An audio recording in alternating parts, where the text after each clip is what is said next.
അസ്സലാമു അലൈക്കും വറഹ്മത്തുള്ളാഹി വബറകാതുഹു.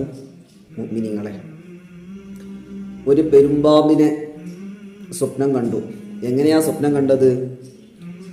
അത് നമ്മളെ കടിക്കുകയും കടിച്ച് നമ്മുടെ ശരീരത്തിൻ്റെ എസീലുദ്ദമി രക്തം വലിക്കുന്നതായിട്ടുമാണ് സ്വപ്നം കണ്ടതെങ്കിൽ മഹാനായ അബ്ദുൽ ഖനി നാബൽസി റഹിമഹുമുല്ലാഹു തങ്ങൾ പറയുന്നുണ്ട്.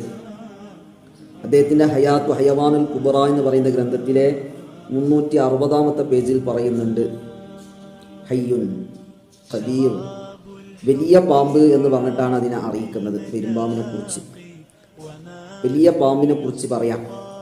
അത് നമ്മുടെ ശരീരത്തിൽ കടിച്ച് രക്തം ഒലിക്കുന്നതായി സ്വപ്നം കാണുകയാണെങ്കിൽ ഇതിൻ്റെ വ്യാഖ്യാനം നാം മനസ്സിലാക്കിയതുപോലെ ബേജാറാവേണ്ടതല്ല. നമുക്ക് ധാരാളം സമ്പത്ത് ഉണ്ടാവുകയും ആ സമ്പത്ത് നിന്ന് ഞങ്ങൾ ദാനധർമ്മം നടത്തുകയും ചെയ്യുന്നു എന്നൊക്കെയാണ് അതിൻ്റെ